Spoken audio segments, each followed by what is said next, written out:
नमस्कार दोस्तों। उम्मीद करता हूं कि आप सभी बिल्कुल ठीक होंगे और क्लास लेने के लिए तैयार होंगे। तो जितने ऐसे छात्र हैं क्लास में आ चुके हैं, आप सभी का धुआंधार स्वागत। तो एक बार मुझे बता दीजिए कौन कौन बच्चा क्लास में आ चुका है, क्योंकि जैसा मैं देख पा रहा हूँ जैसे दीशु है, ठीक है, तो ये खड़ी खम्मा भाई सब, ठीक है। चलिए, और जैसा मैं देख रहा हूँ कि दीशु हुई, खुशबू पाल हुई, दीक्षा यादव हुए, और मयूरी हुई, शिवा प्रजापति हुए, प्रखर श्रीवास्तवा, गोपाल मुंशी, गोपाल कृष्ण मेहता, पलक जदौन, सिमरन है, मयूरी है, और भी बहुत सारे बच्चे हैं जैसे निरंजन है, अलख निरंजन है, ठीक है, वाह भाई वाह। ठीक है, चलो आगे आगे स्टार्ट करते हैं। नाम तो अब आप सबके क्लासिक नाम है, ठीक है, स्टार्ट कर रहे हैं हम बढ़िया तरीके से। तो मॉडर्न हिस्ट्री की क्लास है, कंप्लीट थियरी एमसीक्यूज कॉन्सेप्चुअल्स पर भी बात करते रहते हैं। तो अब तक ना हम क्या पढ़ रहे थे? देखो, हम पढ़ रहे थे कि भाई मॉडर्न हिस्ट्री हम पढ़ने वाले हैं, ये सब उसमें आपके डाउट बन सकते थे, ठीक है। इसके बाद मैंने आपको बताया कि बच्चों ये आपका पूरा सिलेबस होता है, प्री मॉडर्न इस पर पढ़ना जरूरी है। अब इसी को स्टार्ट करते हुए हमने लास्ट क्लास में जो स्टार्ट किया था उसको थोड़ा सा हम आगे बढ़ रहे हैं, उसके आगे। No no no no no no. तो इसके अंदर हम लास्ट क्लास में जो डिस्कशन कर चुके थे, पुर्तगालियों के बारे में कर चुके, क्वेश्चन भी लगा चुके थे। और पुर्तगालियों के बाद हम बात कर रहे थे यहाँ पर डचेस के बारे में। तो डचेस की फैक्ट्रीज वगैरह की बात कर रहे थे। ये डचों की पहली फैक्ट्री कौन सी थी? तो बच्चे, डचों की पहली फैक्ट्री 1605 में मसूलीपट्टनम में ओपन की गई थी। इसके बाद हम आगे बढ़ने वाले थे। यहां तक क्लियर थे? डचेस पे थे अपन। कॉर्नवालिस दी हॉटमैन भारत में आया, 1596 में भारत होते हुए इंडोनेशिया गया था, 1602 में Dutch East India company Indonesia में खुली, और 1605 में यही कंपनी उसने आंध्र प्रदेश में खोली थी। एंड देन उसके बाद हम आगे बढ़ रहे हैं। बताइए, ठीक है, याद रखिए।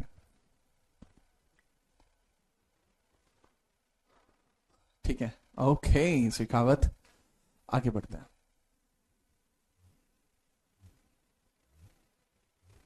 Okay, Dutch company. अब डच की स्पेलिंग सही कर ले, कौन है ये? प्रमोद, डच की स्पेलिंग सही कर लो बाबू। अब भाई इसके अंदर ना बाकियों के बारे में हम बात करते हैं। जैसे यहाँ पर आप देखेंगे 1602 में, जैसे मैंने बता दिया कि यहाँ पे डच ईस्ट इंडिया कंपनी बनी थी। डच ईस्ट इंडिया कंपनी बनी थी। डच ईस्ट इंडिया कंपनी बनी थी। और ये जो डच ईस्ट इंडिया कंपनी बनी थी बाबू, इसके बारे में थोड़ा याद रखना। डच ईस्ट इंडिया कंपनी ये इंडोनेशिया में बनी थी। इंडोनेशिया में बनी थी। इंडोनेशिया में बनी थी डच ईस्ट इंडिया कंपनी, ठीक है, याद रखेंगे। अब ये है जी डच ईस्ट इंडिया कंपनी।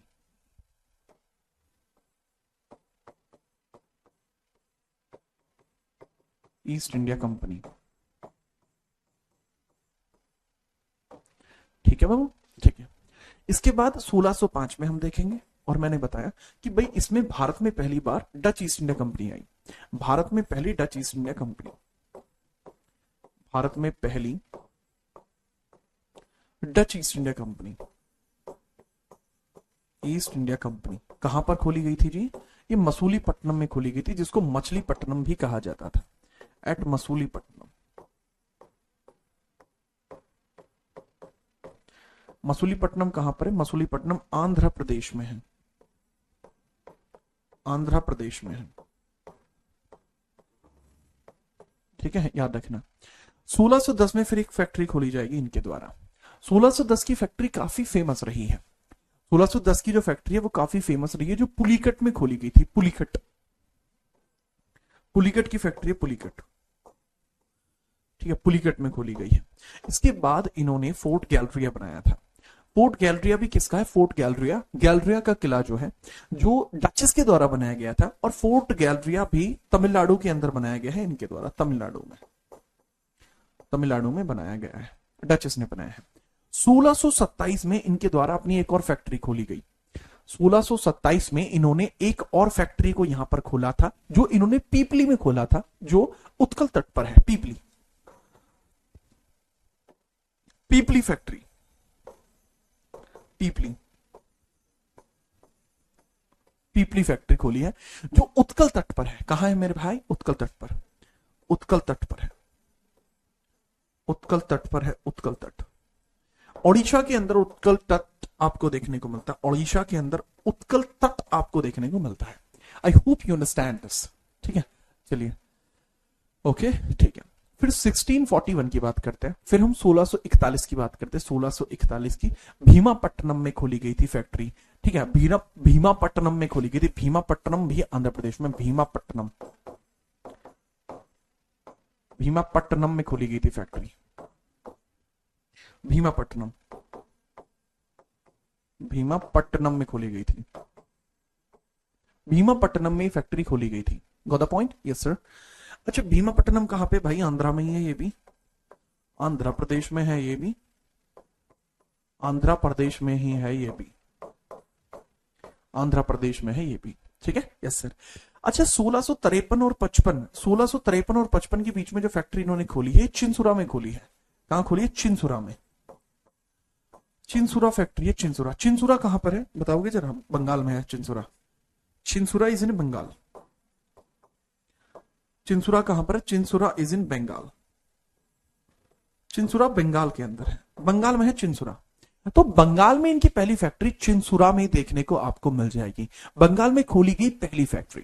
ठीक है, याद रखना। अच्छा, एक बच्चा है अपनी क्लास में जो कह रहा है कि सर फोर्ट गैलरिया सूरत में है। मेरे बच्चे, फोर्ट गैलरिया तमिलनाडु में है।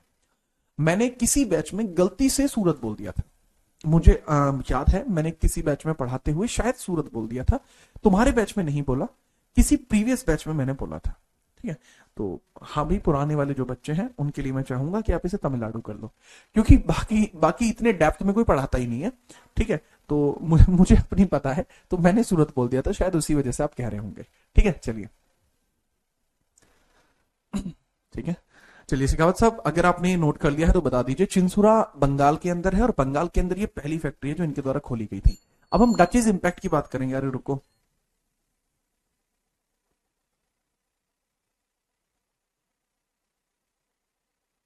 पीपली कहां पे? पीपली बाबू ये उड़ीसा तट पर है। उत्कल तट यानी ओडिशा, ओडिशा तट पर है। और बताओ क्या हाल है आपके? मजे आ रहे हैं? जीवन में मजे आने चाहिए, पहली बात तो ये है।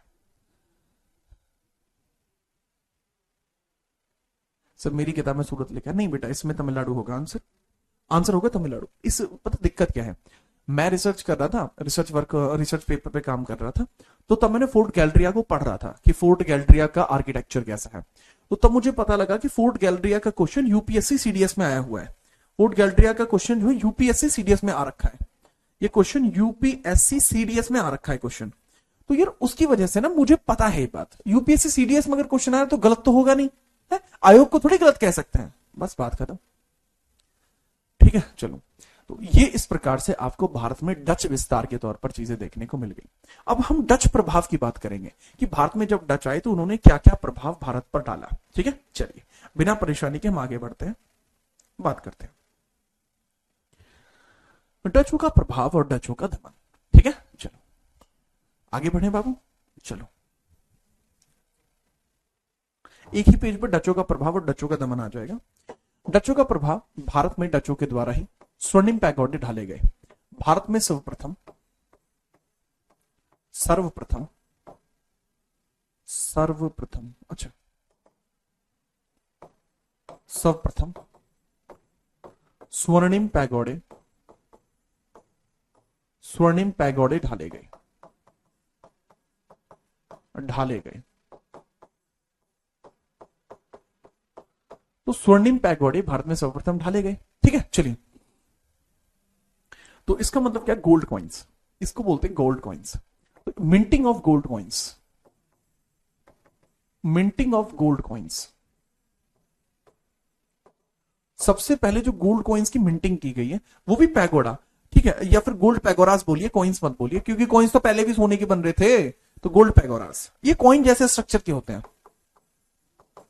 पैगोरास। तो सबसे पहले स्वर्णिम पैगोडे अगर किसी ने ढाले तो वो डच है, वो डच है। ठीक है, याद रखना सर, सबसे पहले स्वर्णिम पैगोडे भारत में ढाले गए हैं। इसके अलावा इन्होंने सूती वस्त्र, चाय, कपास आदि का जो व्यापार है भारत में किया, आदि का व्यापार भारत में किया। सूती वस्त्र,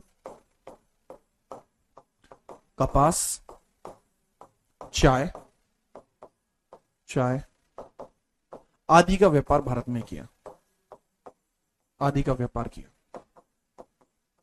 ट्रेड ऑफ कॉटन क्लोथ्स,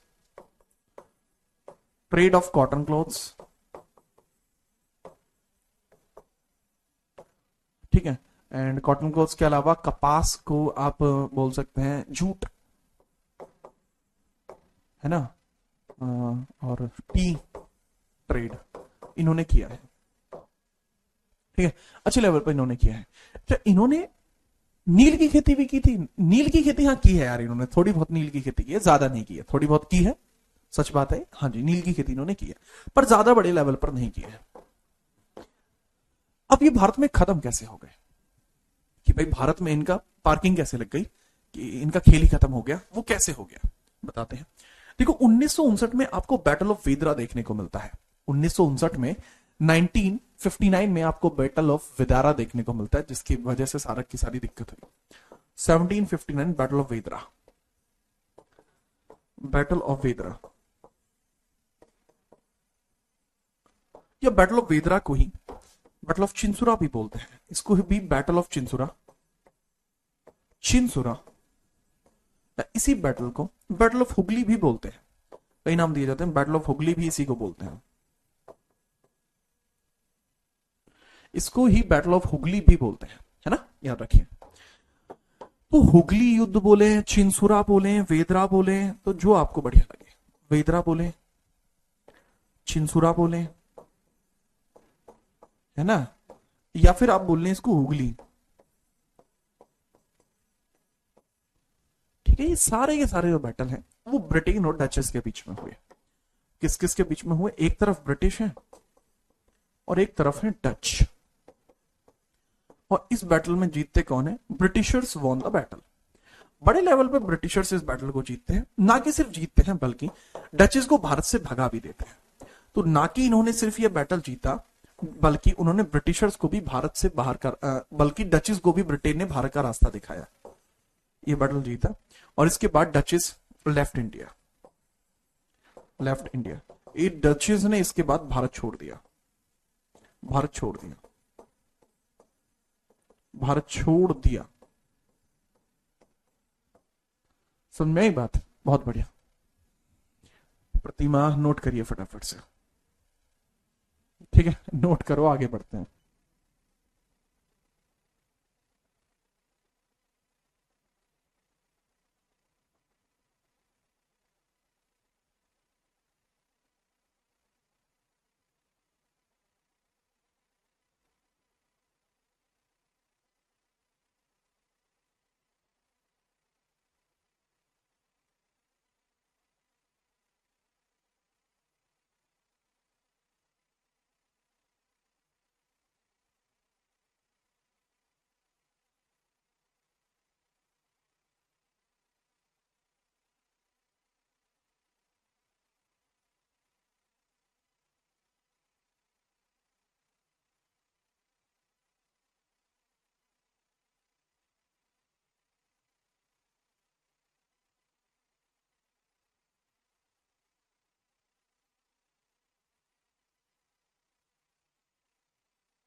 ठीक है, बढ़िया है, बहुत बढ़िया। ठीक है, ओके। इसके बाद भारत के अंदर से डचेस का जो आधिपत्य था वो खत्म हो गया। अच्छा, जैसा मैंने आपको बताया था कि भाई अब डचेस खत्म होंगे तो डचेस के बाद कौन भारत में आए हैं, ब्रिटिश, ठीक है। एनर्जी लो है, अरे रुक जा बेटा, तुझे अभी जहाज बनाते हैं, तेरा टेंशन क्यों ले रहे हो। अब पहले मैं ये समझो कि मैंने आपको बताया था कि हाँ भाई हम पढ़ रहे हैं अराइवल्स के बारे में, कि किस किस तरीके से कौन कौन कंपनियां भारत में आई हैं, है ना, यही बात थी अपनी, हाँ जी। अब इसके अंदर जैसा मैंने बताया था कि हाँ जी पहले आपको देखने को मिली Portuguese, then Dutches, then British. अब यहां पर इस वाले हिस्से को हम चूंकि कंप्लीट कर चुके हैं, तो पोर्तुगीज को हम कंप्लीट कर चुके हैं जी सर, डचेस को हम कंप्लीट कर चुके हैं जी सर। तो अब हमारा ध्यान किसकी तरफ होना चाहिए, ब्रिटिश की तरफ। ब्रिटिश भारत में 1599 से 1600 के बीच में आए हैं, तो हेडिंग आप डालेंगे भारत के अंतर्गत ब्रिटिश।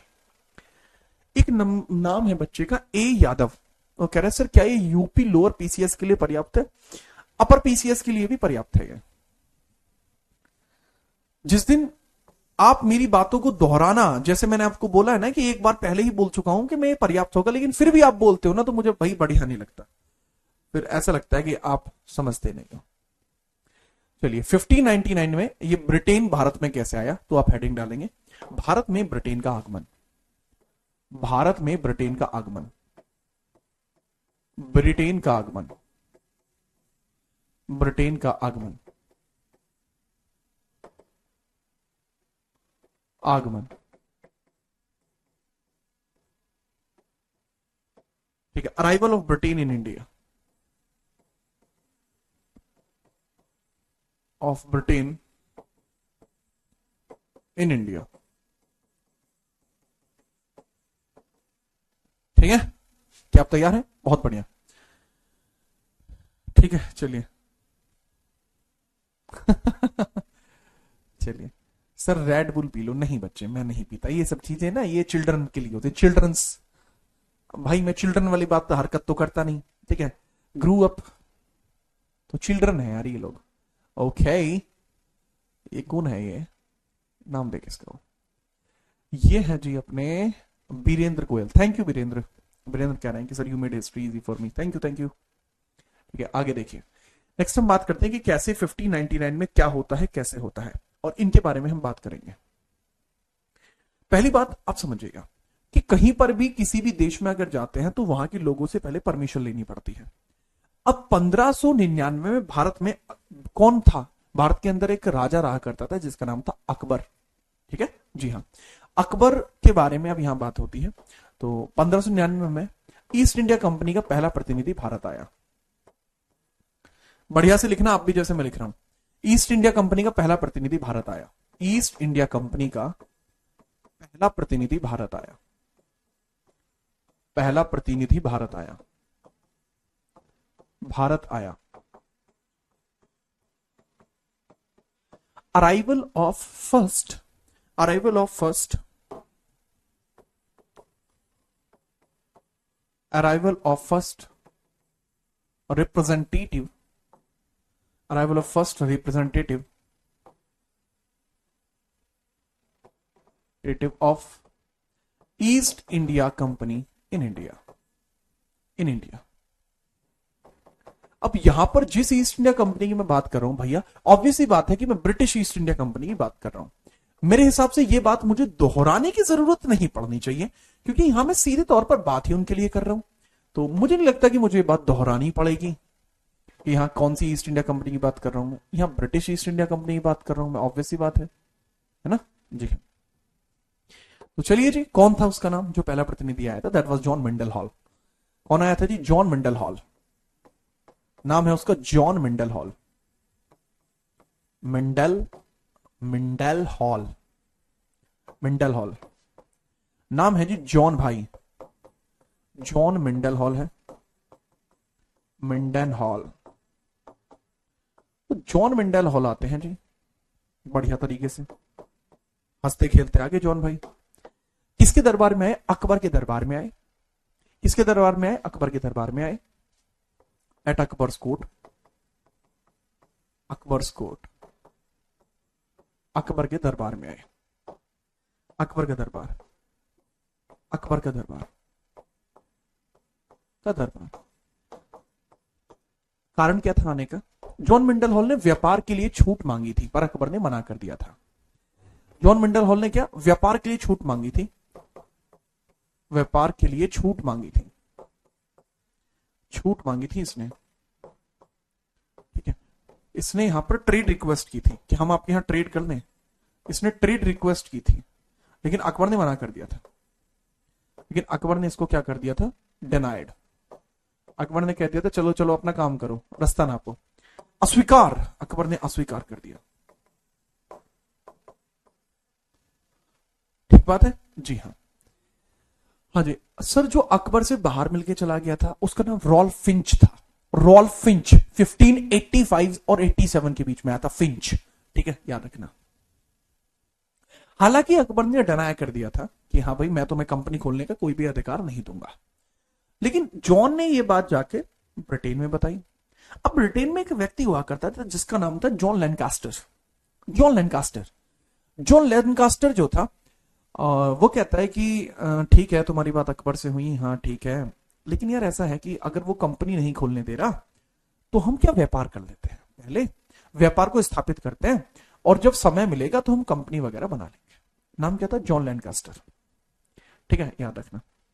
तो जॉन मिंडल हॉल ने आके अपनी सारी रिपोर्ट किसको दी? जॉन लैंकास्टर को। तो बात है 31 दिसंबर सन 1600 की। 31 दिसंबर सन 1600 की बात है। कहां बात चल रही है? अभी ब्रिटेन में बात चल रही है, ब्रिटेन में।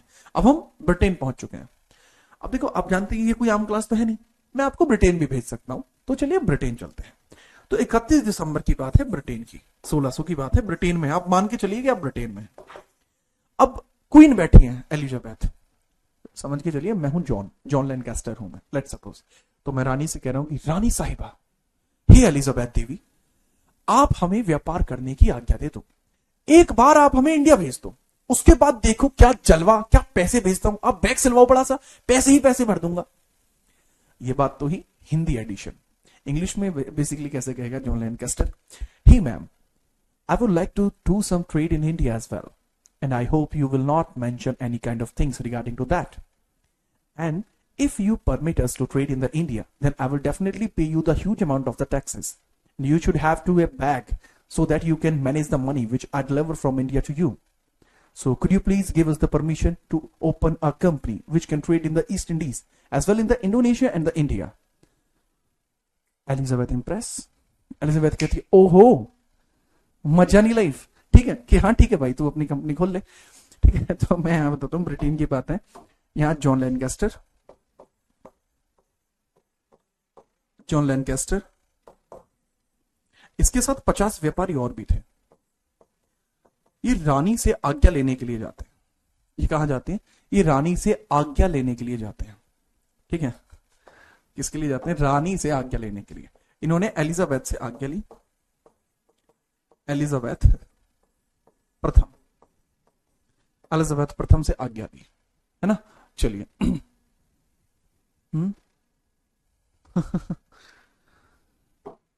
कहा एलिजाबेथ फर्स्ट है जी, एलिजाबेथ फर्स्ट। तो ये क्वीन है, ब्रिटेन की क्वीन है। ठीक है, this is queen of Britain. तो ये जॉन लैंकास्टर 50 व्यापारियों को ईस्ट, एक कंपनी की फॉर्मेशन होती है। इन लोगों के समर्थन से एलिजाबेथ के द्वारा एक कंपनी की फॉर्मेशन होती है, कंपनी बनती है, कंपनी बनती है, कंपनी। ठीक है, याद रखना। ओके, कंपनी की फॉर्मेशन हुई। अब कंपनी का एक नाम रखा जाता है, the governor and company of merchants. The governor and, भाई ध्यान से लिखना, द गवर्नर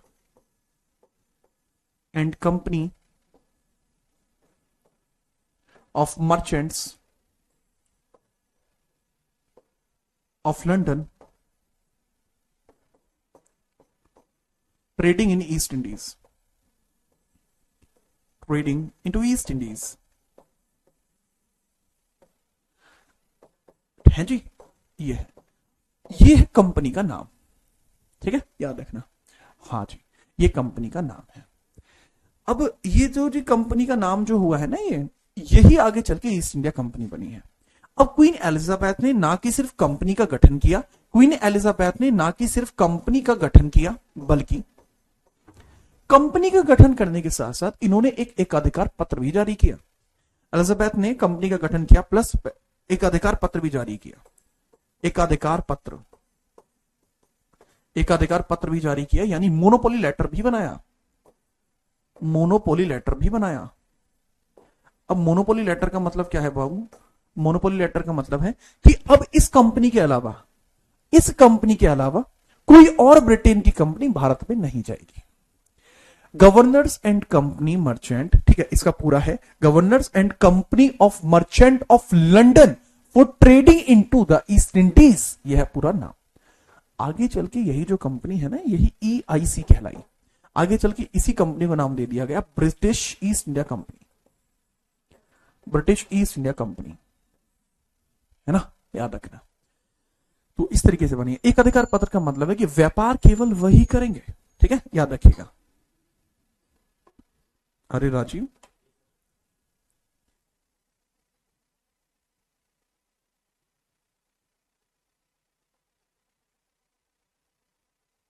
हाँ भाई, नोट करा आपने? अगर नोट कर लिया तो बताओ। हाँ ऐसे ही। तो पता लगा कि लैनकेस्टर भाई ने क्या क्या कहा था एलिजाबेथ को, ऐसे ही कहता है। ओके, बताइए। मान के चलो कि अगर लैनकेस्टर हरियाणवी होता तो क्या करता है? अगर लैनकेस्टर हरियाणवी होता तो कैसे बोलता, बताऊं? चलो छोड़ो, रहने दो, आप नोट करो और फिर हम आगे बढ़ते हैं, ठीक है? और देखते हैं फिर इसके बाद क्या कुछ हुआ है।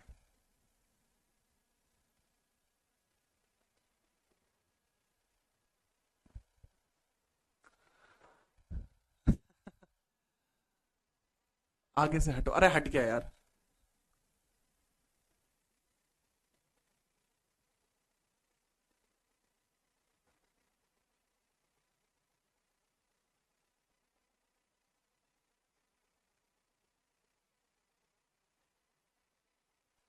हाँ जी, नोट है, बहुत बढ़िया। आ, ठीक है, आगे बढ़ते हैं। इसके बाद कुछ और काम होते हैं। अच्छा, इसके बाद ये लिखना कि 1600 और 1601 के बीच में ईस्ट इंडिया कंपनी भारत के अंदर आई। तो ये कंपनी भारत में कब आई है? 1600 और 1601 के बीच में। तो ब्रिटेन की ईस्ट इंडिया कंपनी फिर भारत में प्रवेश लेती है। नेक्स्ट पेज पे लिख रहा हूं। इसके बाद ब्रिटेन की ये company, British British east India company, British east India company, India company 1600 और 1601 के मध्य भारत में प्रवेश लेती है। 1600 और 1601 के मध्य भारत में प्रवेश लेती है। भारत में क्या लेती है? प्रवेश लेती है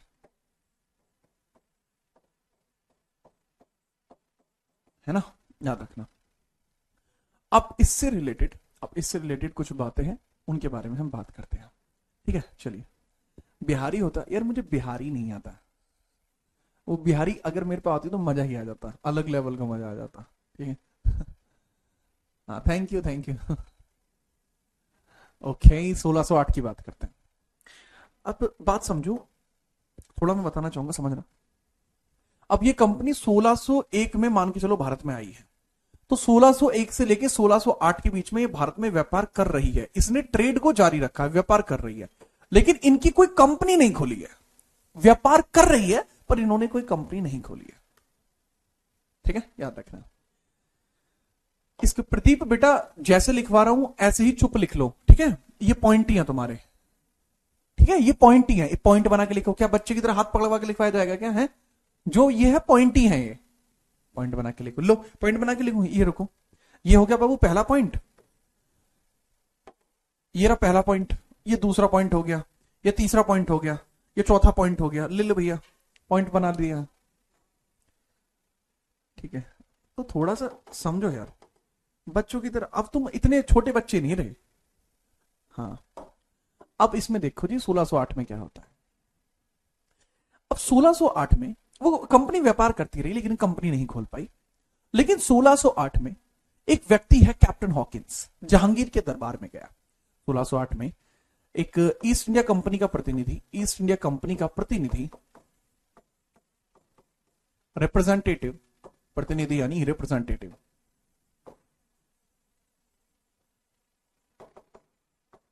कंपनी का प्रतिनिधि यानी रिप्रेजेंटेटिव जहांगीर के दरबार में गया। जहांगीर के दरबार में गया वत्स, जहांगीर के दरबार में गया, के दरबार में गया। नाम क्या है चिरकुट का? नाम देखिए जी, नाम है कैप्टन हॉकिंस।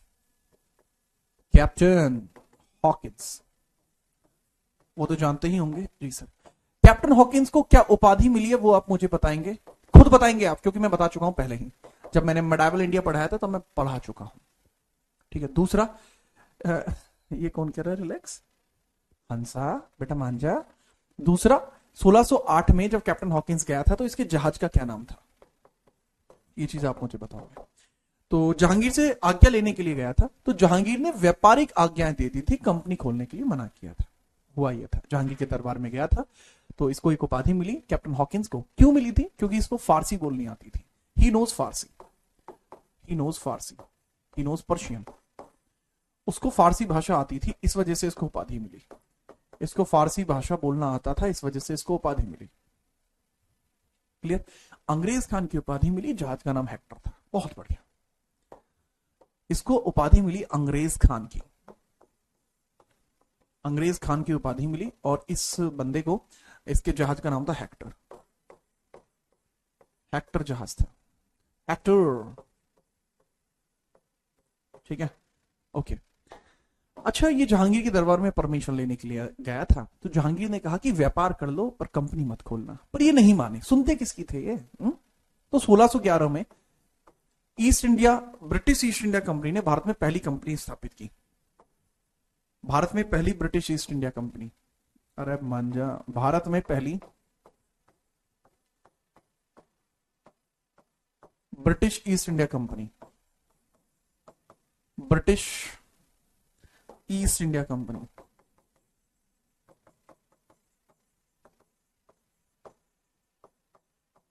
भारत में पहली ब्रिटिश ईस्ट इंडिया कंपनी सूरत में खोली जाती है। ठीक है, कहां खोली जाती है बाबू? सूरत में। सूरत में खोली जाती है। सूरत कहां है? गुजरात में। लेकिन ये प्लान फ्लॉप हो गया। लेकिन it was a flop plan, ये फ्लॉप प्लान था, लेकिन ये विफल रहा। लेकिन यह विफल रही, विफल रही, अनसक्सेसफुल। क्या रही? अनसक्सेसफुल रही। अब क्योंकि अनसक्सेसफुल रही, तो इस कंपनी को दोबारा खोलना पड़ेगा। कहां? फिर सर इसको खोलना पड़ेगा 1613 में। 1613 में फिर इसको खोलना पड़ेगा, समझना। नहीं, 1613, अरे भाई एक एक गलती हो गई है बेटा। शुरुआत में जो खोली है ना, मसूलीपट्टनम में खोली है, विफल रही है। जो पहले मसूलीपट्टनम में खोली है जी, मसूलीपट्टनम आंध्रा में, मसूलीपट्टनम में खोली है। मसूलीपट्टनम जो आंध्र प्रदेश में है, यहां फैक्ट्री खोली थी, जो फेल हो गई थी। ये कंपनी हो गई थी फेल, आंध्रा की फेल हो गई थी। मुझे याद आया कि आंध्रा में फेल हुई थी, अंधे लोग काम कर रहे थे इसलिए फेल हो गई थी, है ना? याद रखना, ऐसे है। फिर 1613 में इन्होंने अपनी पहली स्थायी कंपनी खोली। पहली स्थायी कंपनी, पहली स्थायी कंपनी इन्होंने फिर यहां पर खोली। पहली स्थायी कंपनी इन्होंने यहां खोली। परमानेंट कंपनी इन्होंने खोली है यहां पर सूरत में। सूरत गुजरात में खोली है। कहां खोली है? सूरत में। और सूरत यानी गुजरात में। लेकिन सूरत गुजरात में जब ये व्यापार कर रहे थे, तो इनको कुछ दिक्कतें आ रही थी। यहां के लोकल रूलर्स इनको परेशान कर रहे थे। तो जो लोकल रूलर्स इनको परेशान कर रहे थे, उस परेशानी से दूर हटने के लिए, परेशानी से बचने के लिए, ये क्या काम करते हैं? 1615 में एक और व्यक्ति को जहांगीर के दरबार में भेजते हैं। जहांगीर के दरबार में दूसरा ब्रिटिश अधिकारी, जहांगीर के दरबार में दूसरा ब्रिटिश अधिकारी, जहांगीर के दरबार में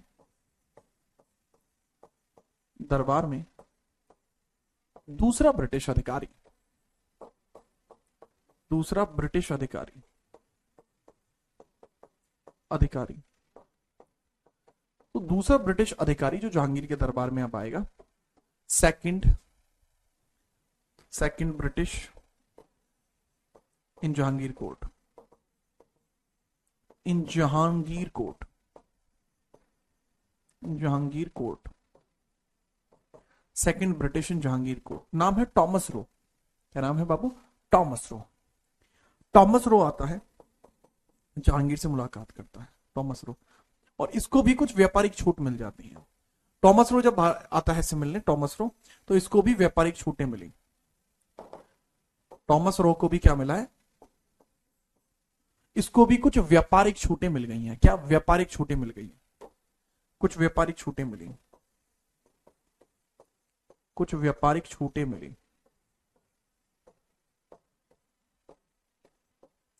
कुछ व्यापारिक छूटें मिली। ठीक है, याद रखना। He got some trade relaxation, कुछ ट्रेड रिलैक्सेशन मिले। नोट करो, फिर आगे बढ़ते हैं।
बात आई समझ में? हाँ जी, ठीक है, शुरू कर देते हैं। ओके, अरे वो यार व्हाइट बोर्ड रखने के पीछे का रीजन बस यही था कि कुछ बच्चे कहते हैं कि सर प्रिंट निकलवाते हैं हम आपकी फाइल का, यानी जो होती है इसी का फाइल का प्रिंट निकलवाते हैं बहुत सारे बच्चे। तो वो कहते हैं कि सर आपकी राइटिंग मिल जाती है, और दूसरा अगर ब्लैक पेज होता है तो उसमें खर्चा आता है प्रिंट कराने में, इसमें खर्चा नहीं आता व्हाइट पेज की वजह से। इस वजह से यार मैं ऐसे रखता हूँ। ठीक है, बाकी कोई नहीं यार, आप जैसा कहेंगे ऐसे कर देंगे। अब यहाँ पर समझना, यहाँ पे एक बहुत तगड़ी बात होगी। मुझे एक पेज चाहिए,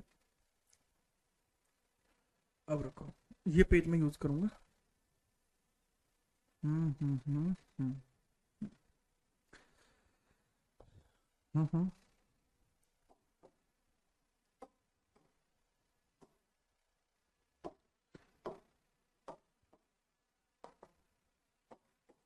अब समझिए बाबू, बहुत क्लासिकल लेवल पर समझ लो। ठीक है जी हाँ। ब्रिटिश, अब जब ब्रिटेन भारत में आया या ब्रिटिश कंपनियां भारत में आई तो अन्य कंपनियां भी भारत में थी, ये बात आप भी जानते हैं। अब बात को थ्योरी के तौर पर समझने की कोशिश करना। जब ब्रिटिश ईस्ट इंडिया कंपनी जब British east India company Bharat में आई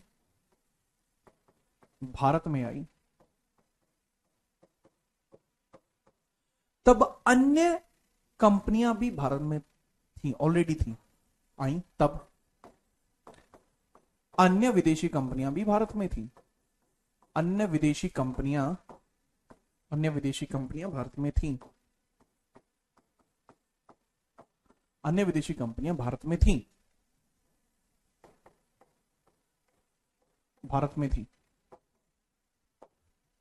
ठीक है, तो ईस्ट इंडिया कंपनी को भारत के अंदर अपना व्यापार बढ़ाने के लिए, अपना प्रशासन बढ़ाने के लिए, क्षेत्र बढ़ाने के लिए कई सारे काम करने पड़े।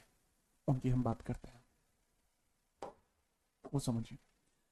इस कारण से इस कारण इस कारण ब्रिटेन को ब्रिटेन ईस्ट इंडिया कंपनी को भारत में विस्तार करने के लिए कई प्रकार के सहारे लेने पड़े। भारत में विस्तार करने के लिए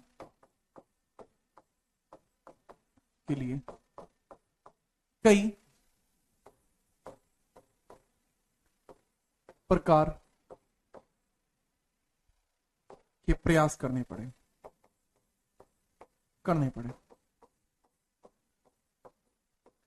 ठीक है, सब्र का फल मिलता है, वो इनको पता है। ठीक है, याद रखना। ओके, अरे इशरांत बेटे, आपकी बात ना मानूंगा तो किसकी मानूंगा यार, आप तो आपने खासम खास आदमी हो, है। यहाँ ध्यान दो पहले। तो मैंने बताया वैन, इसको इंग्लिश में लिख सकते हो van EIC came to India, other foreign companies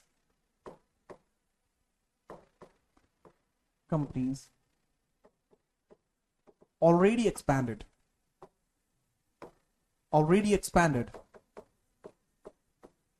in India, so they used following steps. इन दोनों लाइनों का मतलब इसी में लिख दिया है ना, याद रखना। अब इसमें सबसे पहले समझना इन्होंने क्या क्या किया। पहले शहरों की स्थापना, इसने भारत में आके शहरों की स्थापना की। जैसे आपने सुना ना, मद्रास को किसने बनाया? ब्रिटिशर्स ने। कलकत्ता किसने बनाया? ब्रिटिशर्स ने। बॉम्बे किसने बनाया? ब्रिटिशर्स ने। कैसे बनाया आप जानते हैं, चलिए। एस्टैब्लिशमेंट ऑफ सिटीज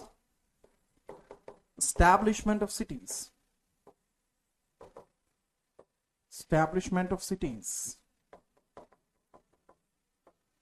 शहरों की स्थापना। ठीक है, चलिए। एक कह रहा से ब्रिटिश और ब्रिटेन में क्या फर्क है? ब्रिटिश एडजेक्टिव है एंड ब्रिटेन नाउन है, दैट इज द डिफरेंस। शहरों की स्थापना। दूसरा, इसके द्वारा शहरों की स्थापना के अलावा इसने और भी काम किया। फैक्ट्रियों की स्थापना, व्यापारिक केंद्रों की स्थापना,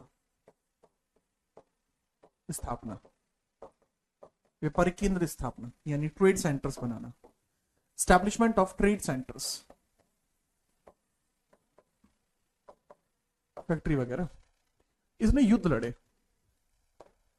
युद्ध लड़े, युद्ध लड़े इसने, वॉर्स, ताकि इसका एक्सपेंशन हो। इसने संधियां की, ट्रीटीज, ताकि एक्सपेंशन हो, ट्रीटीज। ठीक है, नोट करिए फिर आगे बढ़ते।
ठीक है, चलो ओके, आगे बढ़े। जी हाँ, तो ये होता है यहाँ पे क्लियर। इसके बाद हम बात करते हैं कि कैसे कैसे इसने शहरों की स्थापना करी। तो इसके पहले स्टेप को बढ़ते, देखो व्यापारिक केंद्र हम ऑलरेडी पढ़ चुके हैं कि इसमें ना कैसे कैसे कंपनियां बनाई है, वो चीज हम ऑलरेडी थोड़ा बहुत पढ़ चुके हैं, थोड़ा बहुत आगे पढ़ लेंगे। पहले हम शुरुआत करते हैं फिर इसका शहरों के निर्माण से। तो भाई इससे हम शुरुआत करते हैं कि ठीक है, कोई दिक्कत मेरे ख्याल से तो नहीं होनी चाहिए। और इसमें भी दिक्कत है तो बताओ भैया, फिर कुछ और सोचें आपके लिए। फिर एक नाच करा दें, हाँ? कोई नहीं, कोई नहीं, ठीक है, ओके। तो सबसे पहले शहरों की स्थापना, सबसे पहले शहरों की स्थापना में सबसे पहले 1639 की बात करते हैं। 1639 में शहरों की स्थापना होती है, किसके द्वारा होती है? सर एक्सलो शॉपेल की संधि कब हुई थी? बेटा एक्सलो शॉपेल की संधि पहले एंग्लो फ्रेंच वॉर के अंदर हुई थी, या जिसको हम ब्रिटिश फ्रेंच वॉर भी बोल सकते हैं, कर्नाटिक वॉर भी बोल सकते हैं। लेकिन एक्सलो शॉपेल अब अभी क्यों पढ़ रही हो? एक्सलो शॉपेल में पढ़ाऊंगा आगे, ठीक है। आप कृपया यहाँ ध्यान दीजिए, जहां मैं अभी आपको बता रहा हूँ 1639 के बारे में बता रहा हूँ, किस प्रकार से भारत के अंदर अब स्थापना होगी उसकी बात करिए, ठीक है। चलिए, अब होता क्या है कि एक स्थान था चंद्रगिरी नाम का, एक स्थान था चंद्रगिरी। तो चंद्रगिरी का एक बड़ा सा स्थान था, ठीक है। चलो सिमरन कैसे हैं आप? अब यहां पे मैंने बताया जैसा कि चंद्रगिरी नाम के स्थान, चंद्रगिरी के नवाब से, चंद्रगिरी के नवाब से, ईस्ट इंडिया कंपनी के, चंद्रगिरी के नवाब से ईस्ट इंडिया कंपनी के अधिकारी, ईस्ट इंडिया कंपनी के अधिकारी फ्रांसिस डे के द्वारा, फ्रांसिस डे के द्वारा कुछ जमीन ली जाती है। फ्रांसिस डे के द्वारा जमीन ली गई, जमीन ली गई। फ्रांसिस डे के द्वारा क्या किया गया बाबू? जमीन ली गई। और जो जमीन ली गई थी उसी जमीन पर, जो भी जमीन ली गई थी उसी जमीन पर मद्रास की स्थापना की गई। जमीन ली गई चंद्रगिरी के नवाब से, और उसी जमीन पर जो जमीन ली गई उसी पर मद्रास की स्थापना की गई। मद्रास की स्थापना, मद्रास शहर की स्थापना।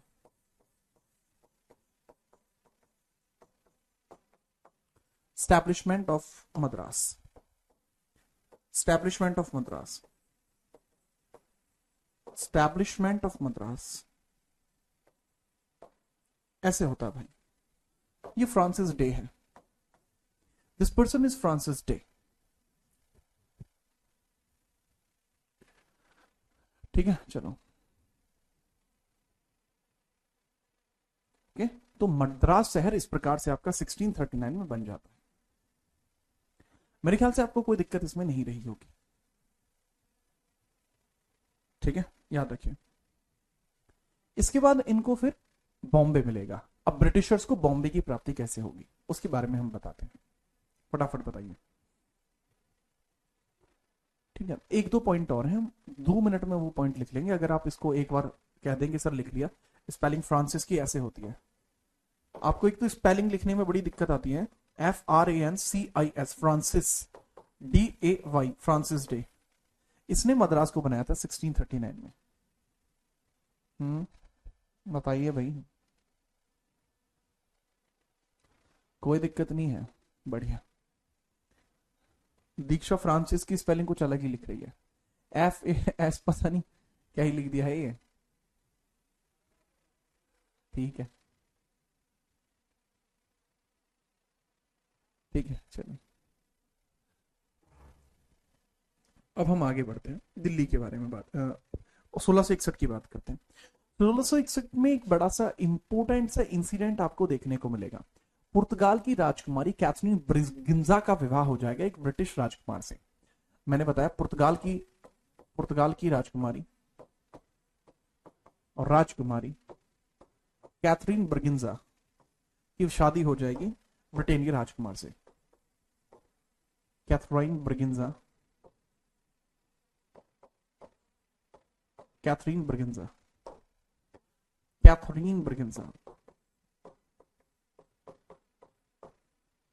ब्रिगिंजा, कैथरीन ब्रिगिंजा की शादी किससे हो जाती है? शादी वट्स किससे हो जाती है जी? किससे? ब्रिटेन के कौन है? चार्ल्स सेकंड, ब्रिटेन के राजकुमार चार्ल्स द्वितीय, चार्ल्स सेकंड से। और डाउरी में इनको क्या मिल जाता है समझना। डाउरी में इनको क्या मिलता है? डाउरी में, और डाउरी में इनको क्या मिलता है?